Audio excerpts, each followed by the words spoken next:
And welcome back to the Financially Simple Podcast. I'm your host, Justin Goodbread, and today I'm joined by my dear friend and colleague, Mr. Jeff Jetter. How are you, brother? I'm doing fantastic. How are you, sir? Buddy, I am too blessed to be depressed. I I hear you. was watching this crazy world that we live in, and, as we record this, our country is in flames, figuratively and metaphorically and in reality in several parts of our country, buddy. And That is man, it's a particular situation that I know you and I have a lot of empathy for, that we understand. Man, we understand a lot of the emotions right now. It's crazy, but it's understandable. And maybe we've reached a point in our country where a little bit of communication needs to be spoken as it is at this particular point, so that certain people get their head on straight. Don't you think? I do think so. Yeah. And certainly open and honest communication is important. I can't say I think violence is the way to go with it though. So Yeah, but I understand it. I do understand it. I people understand are a lot of angry them, and justifiably so. Justifiably and so. And fearful. many, yeah. Speaking of fearful, Jeff, we had a Mhm. question come in on the Financially Simple podcast the other day of an individual who is 60 years old. Okay, this year, 60 years Okay. old, and they said, Justin, I'm scared. I've done my financial planning, and I did assumptions based on a really good last year of income for my Social Security benefit assumption. Help. Now, whenever I kind of dialogue with that individual, they asked some very interesting questions, Jeff, that I thought it was worthy that you and I have a conversation and do this one openly in a way that the listeners of the podcast can understand. So the question ultimately comes is because of the COVID situation, we've shut demand down because of massive unemployment. I mean, 42 million Americans unemployed, and my heart bleeds for them because of the anger and the frustration that so many, justifiably in many cases, are dealing with right now.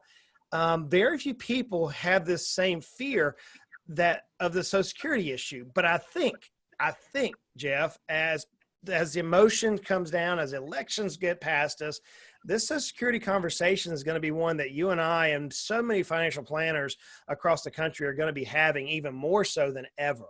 So, friends, today I wanted to have Jeff come on the show. We're not insensitive to what's happening in the world. We're not. We understand it. Well, we empathize with it, especially. But Mhm. we are planners, and we're all the time looking forward. And so I wanted Jeff to kind of walk through this idea of Social Security. What is a trust fund? How are benefits calculated? What does it mean for us recipients? Man, how in the world does COVID affect this? We're starting to see some media press about it, and I want to get out in front of it for us business owners as we're planning for this particular income stream later in life. So Jeff is an expert in this area. I don't know many experts who understand Social Security. He teaches other professionals about Social Security benefits. This is his bread and butter. Now, if you ask me, I'm an expert in a lot of things. Social Security is not one of them. So I've asked Jeff to come on the show today and kind of do a little bit of explaining, hopefully in simple terms that you and I can understand, friends, that explain what Social Security is. So Jeff, let's kind of start with this idea. I heard something the other day saying that the Social Security Trust Fund is going to go broke about 2036. So that leaves me two questions. Number one, what is the Social Security Trust Fund? Okay, well, and that's a great place to start. And as you mentioned, Justin, I do presentations for financial professionals and participants or clients, both, and we can do this for hours and hours. And I get really excited about talking about it. You What realize we that's weird, right? Yeah, what we want to do is try to simplify this.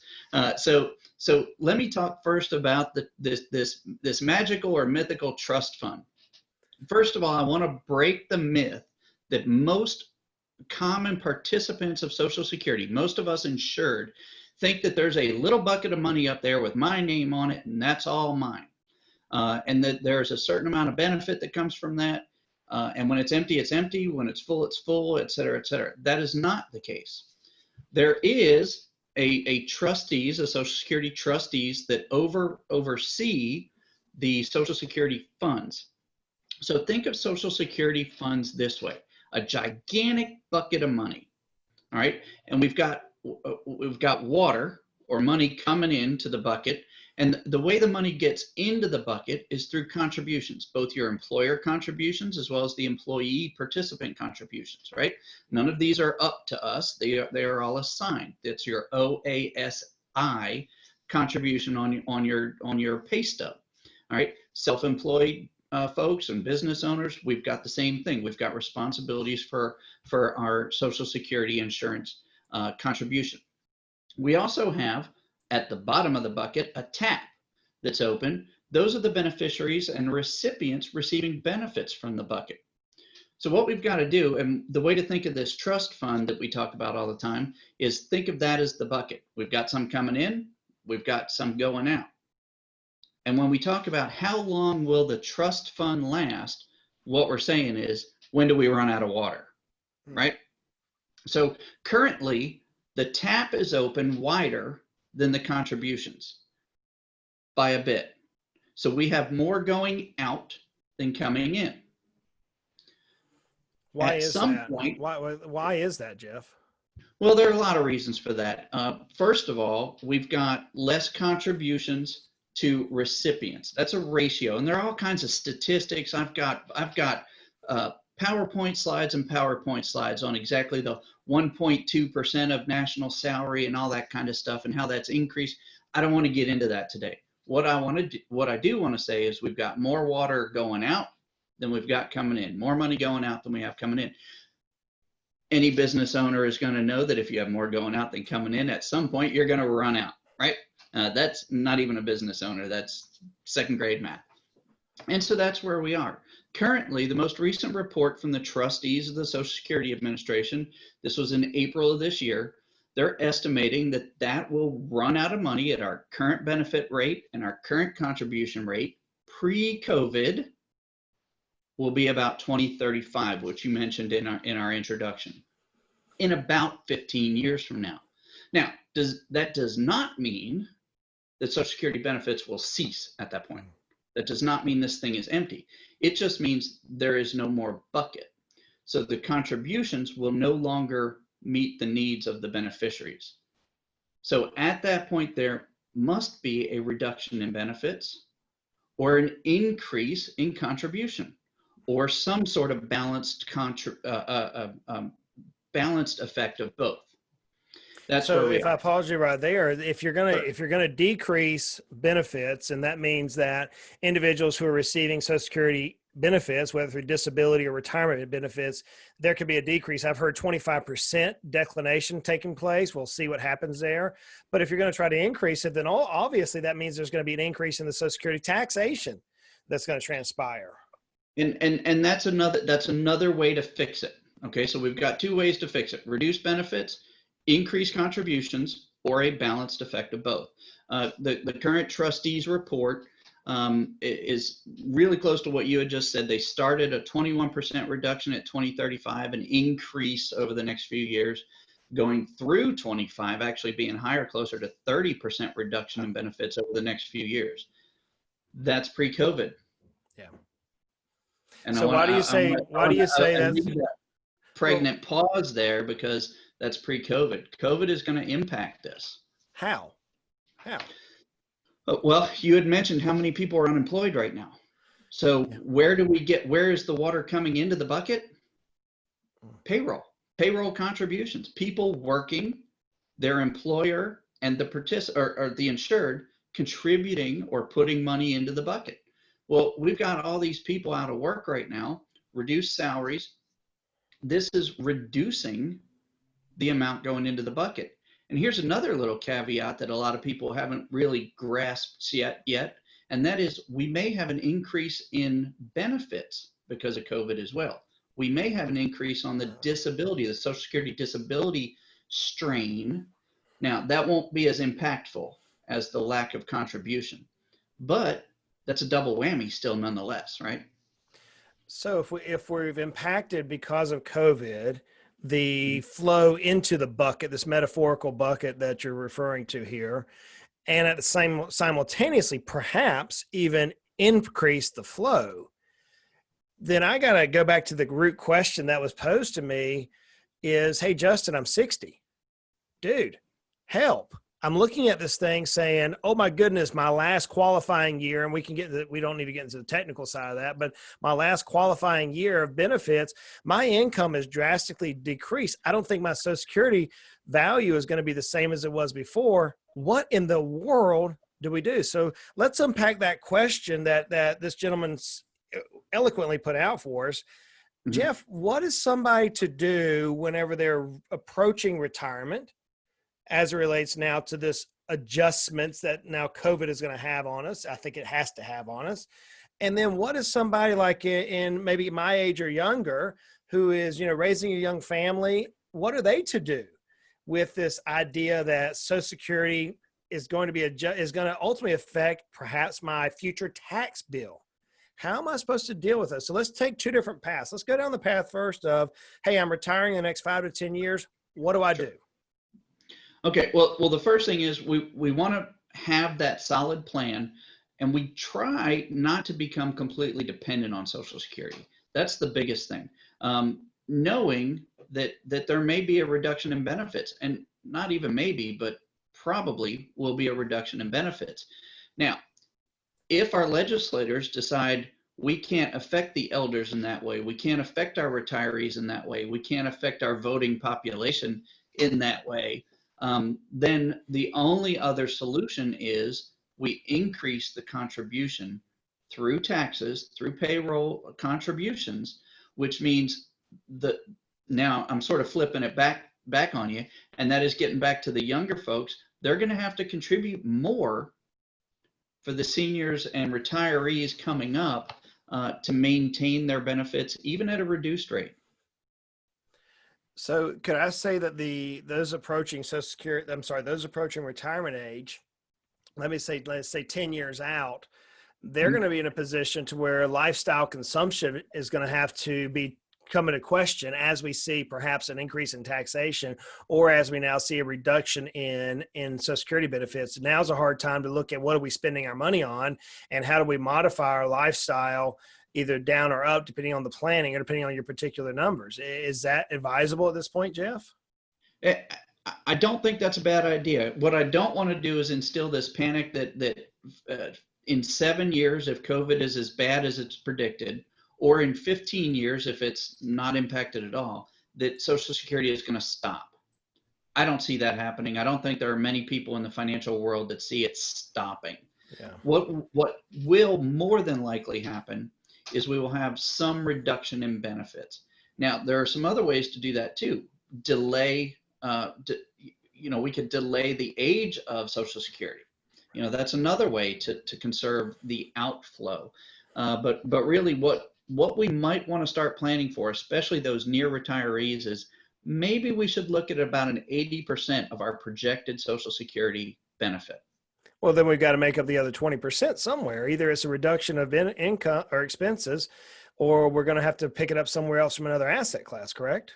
Yep, or a reduction in lifestyle. Yep. So if we want to maintain our retirement lifestyle, which is our objective as planners, right? We want to make sure that people meet and exceed their lifestyle goals into and through retirement.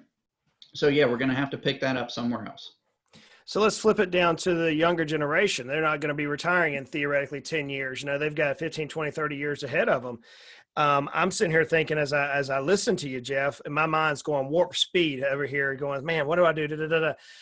I'm thinking now that Roth IRA that we've talked about all these years is looking prettier and prettier to me, because if I'm able to save money pre-tax at a lower tax rate now than I am perhaps in 5, 10, 15, 20 years from now, and my tax bracket apparently would be higher to support the Social Security debacle that I think we have.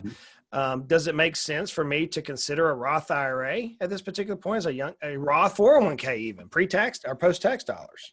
Yeah, and to be honest, if we haven't considered that prior to this, we should regardless. But this certainly emphasizes that a little bit more.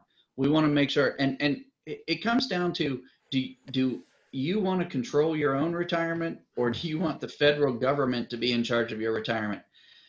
There was a time, I think my grandparents They trusted the federal government to take care of their retirement needs.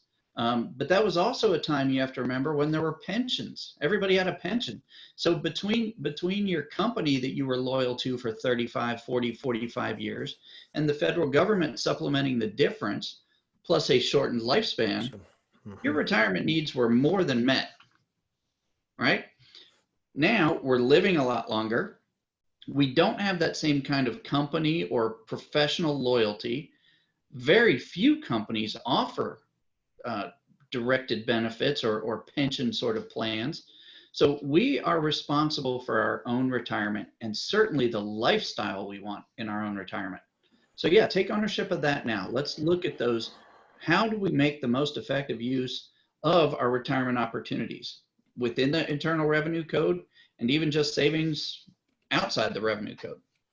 So we titled today's episode, How COVID-19 Affected Retirement Planning.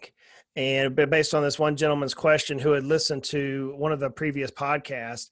And man, I got to tell you, if you had asked me, Jeff, in February of this year, would we have 42 million Americans unemployed? I would have thought you were crazy. If you had asked me in February of this year that the stock market would have fallen the way it did, I thought you were crazy. If you had asked me in February of this year if we were going to be dealing with a Social Security modification from 2035-ish back into 2027, 2026, it still is yet to be determined, I would have said, you're smoking crack. I've been like, man, this doesn't make any sense. But yeah. Jeff, man, one thing I've noticed throughout this COVID situations is those individuals who are preparing constantly for the future. Whenever life throws them lemons, they make lemonade and they kind of twist and turn. They have been the ones who have fared the most through this. And I think the message that I would have for that particular individual asked the question of, I'm 60 years old, COVID is going to rock my world. COVID's rocked a lot of people's worlds. It has. Now, though, would I be off base to say now's the time to take a hard look at your retirement plan, no matter where you're at in life, young or old, and figure out what makes the most sense, knowing that I think most people believe, including the politicians, believe that we're going to see some massive increases in taxes. I think that's to be said. And we also perhaps, not saying we will, but perhaps may see a reduction in our Social Security benefit. Does it make sense now for me to take a hard look and go through my retirement plan one more time? Without question, no matter what your age, you want to take a look at your short-term and long-term goals, especially long-term goals, which is what we're talking about here. What do we want to achieve in retirement? Are we on a path to get there? What are the roadblocks that are going to come our way? Because we all know no path is without its particular storms. We're going through one now, right? Actually, two now, if you talk about civil unrest as well as COVID. So no path is without its particular storms. And like you had mentioned, those who can plan and prepare can walk through the storm. Yeah. Those who are reacting to their circumstances, a storm like this could be devastating. So certainly we want to develop a path that we are confident and sure that we can walk through that. And whether it's with us or any other financial professional that you're comfortable and like and trust, develop your plan, know it's solid, and know you can walk through the storms that are coming your way. And if you're prepared for that, I'll tell you, Justin, storms can also bring opportunity. It doesn't have to bring just devastation. Not saying we want to take advantage of anybody who's down, but we certainly have opportunities that we can take advantage of. In a down market, do we have cash available? Do we want to maybe put some into our retirement now? I've often said this, right now retirement is on sale. If you think of going and buying anything else, you want to buy a picnic table for the backyard, wouldn't it be better to do it over Father's Day when it's 40% off? Well, right now, your retirement is anywhere from 15 to 35% off. Let's go buy some. Buddy, I think that's sage wisdom. I think we cut it off right there. Remember Rahm Emanuel, whenever he served as President Obama's White House chief of staff, he made an amazing statement. Now, he's been brutalized, I think, over the top, but he basically made a statement. He said, never let a crisis go to waste. And I think that's what we're hearing here. Okay. And I just paraphrased it. And again, I think so many of the politicians' statements are taken out of context, but it's an unbelievable thought. Right now, we're dealing with crisis, a lot of crisis. If we're looking at the financial, which is where our expertise are, Jeff's made a good point here that in the financial crisis, there is opportunity, and we don't want to let it go past us. And so the challenge that I think we're hearing today is that, yes, whenever we see Social Security, whenever we see things of that nature cause problems to us, we have opportunity to come out on the other side of that is so much stronger, so much better than we ever entered into it. I hope that we have that happen with the civil unrest. I really do within my person. I really hope we see some opportunity for advancement in the right justified cause there. I really do, my person. And I don't think many Americans don't agree with that. I really don't. But look, as I said a lot, I say it all the time, life is hard. Life is hard. We're dealing with some very tough things, And candidly, the solution is far from many people. We're dealing with some very tough things right now. Life is hard, but life is good.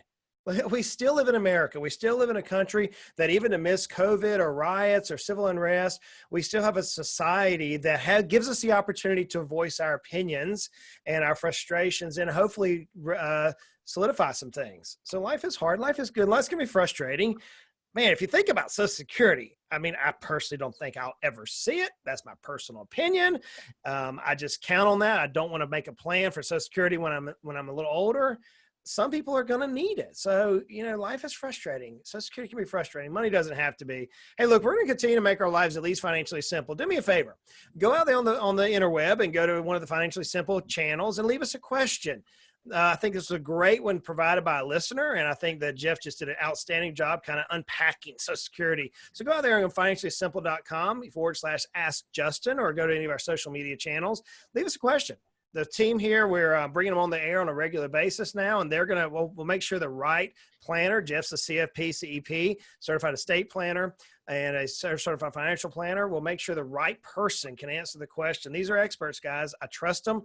I watch them daily in meetings with clients, and these guys and gals are rock stars. So if you need help, reach out to us. We'll be more than happy to help you. Like I say every single day, every single week, and I'll say it, I hope until the day I die, go out and make it a great day. You got to make it. It's not going to happen unless you're intentional about it. Y'all take care. See you next time.